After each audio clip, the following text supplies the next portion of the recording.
Il a rassuré ceux qui étaient dans le désespoir. Il a rassuré tous ceux qui avaient la foi, qui étaient en train de s'ébranler en se disant, mon Dieu, pourquoi m'abandonnes-tu? Mais, au Cameroun, au moment où on attend Paul Biya, lui qui est le doyen des chefs d'État, pour s'adresser à la nation, eh bien, il est complètement absent. C'est plutôt le professeur Maurice Kamto qui, parce qu'il fait une requête, comme d'ailleurs tous les États le font, puisqu'au Sénégal, Macky Sall a invité toute l'opposition dans tous les autres pays pour résoudre la crise. Paul Biya, qui dit avoir été élu en 2018, n'a réuni ni l'opposition, ni son premier ministre. Et on n'a plus aperçu son image depuis fort longtemps. Où se trouve Paul Biya? Au moment où Maurice Kamto, conscient des enjeux, conscient du fait que nous sommes en pleine guerre, et que Paul Biya est le chef d'État, comme il se proclame, chef des armées, il devrait donc être au front de la guerre. C'est là où on voit René Sadi venir, répondre. C'est là où on voit Famandongo venir. Mesdames et messieurs, Famandongo a-t-il été élu? René Sadi a-t-il été élu? Le docteur Manauda Malaki a-t-il été élu pour venir s'adresser à la nation en ce temps de crise? Puisque je vous ai dit, il faut maintenant l'état d'urgence. Il faut faire sortir l'armée pour entraîner les gens, imposer le confinement aux Camerounais.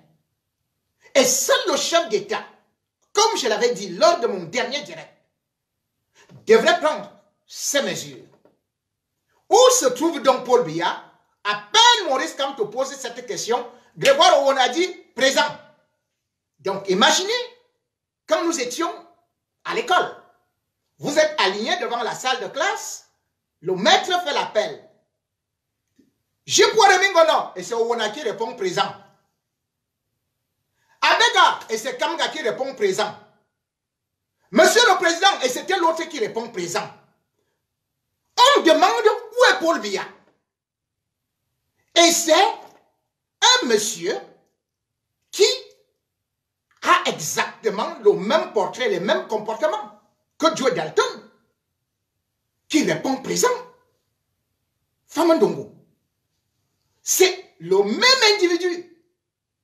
Grégoire Owona, toujours présent dans des réseaux sociaux, alors que lui-même est mis en quarantaine et doit communiquer sur son état.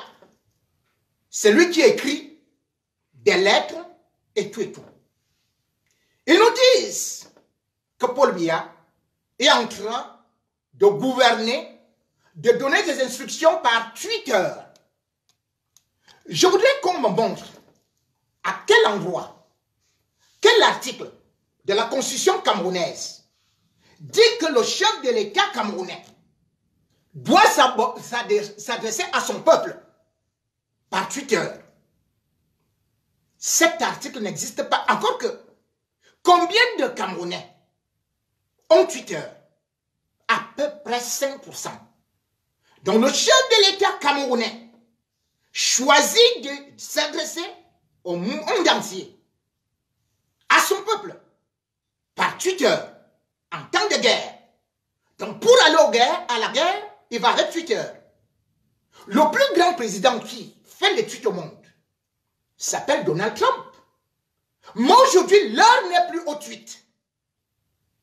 Et l'homme qui a les vestes évasées et croisées, qui nous a appris que 32G égale 500G, Jacques Famandongo, le plus grand gromologue, verbologue du Cameroun, qui a le français le plus brinque-ballant et le plus pédant, C'est lui qui vient nous faire la poésie d'Homère pour nous réciter les Platon, les Dalton et autres.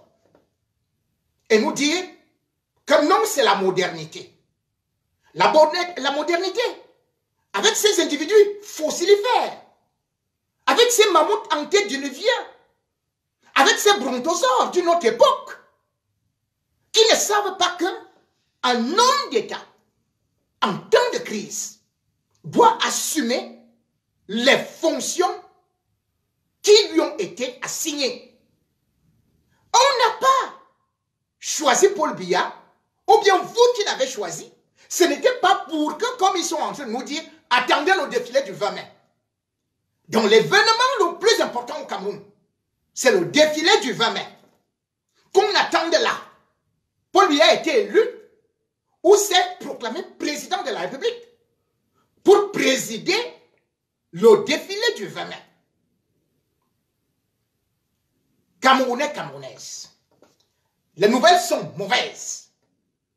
Et il faudrait que le gouvernement n'entraîne pas les Camerounais dans l'enlisement, dans la tromperie, dans la démagogie, pour dérouter.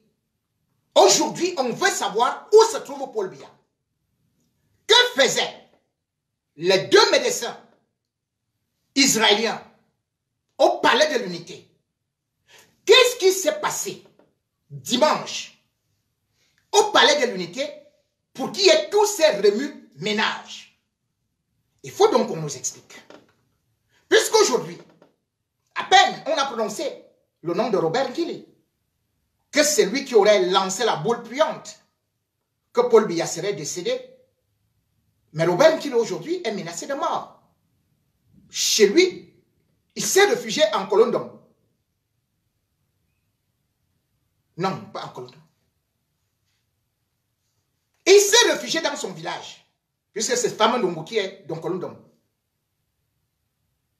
Et il s'est réfugié avec 2 militaires. Il a fait sa résidence de Toubébé. Il faut qu'on nous explique ce qui s'est passé et ce qui se passe réellement en ce moment. Je peux vous assurer qu'un journal français a contacté un intellectuel camerounais, Achille Mbembe, pour lui demander de faire les loges funèbres de Paul Biya. Pourquoi en ce moment on veut les loges funèbres de Paul Biya? Je peux vous dire que Gongo Ferdinand a contacté la famille Sassou Nguesso, particulièrement Christelle Nguesso, le fils de Sassou Nguesso, et bien évidemment le neveu Edgar Nguesso, pour être prêt. Prêt pourquoi? Que ce soit aujourd'hui, au Congo ou en République centrafricaine, on parle quasiment de la disparition de Paul Biya. Je ne voudrais pas enterrer le loup. Encore que je vous ai dit, mon vœu le plus pieux est toujours de garder un chef d'État vivant, qu'il perde, bien sûr, ses fonctions, mais je ne souhaite la mort à personne, même à mon pire ennemi. Parce que la mort de Paul Biya au pouvoir va encore entraîner beaucoup de choses exagérément graves pour le Cameroun. Ce que je voudrais signaler, c'est qu'il se joue des choses. Il se prépare une succession dont nous en sommes certains.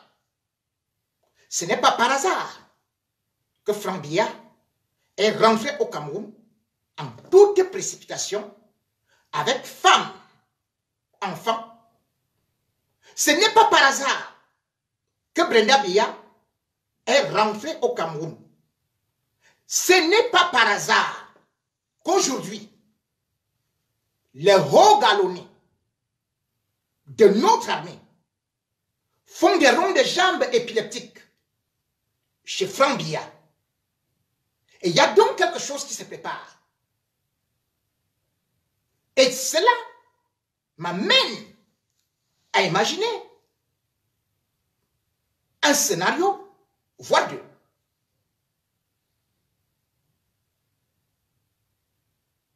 Lorsque vous voyez ce qui s'est passé au Gabon avec la mort d'Omar Bongo, je vous en ai parlé.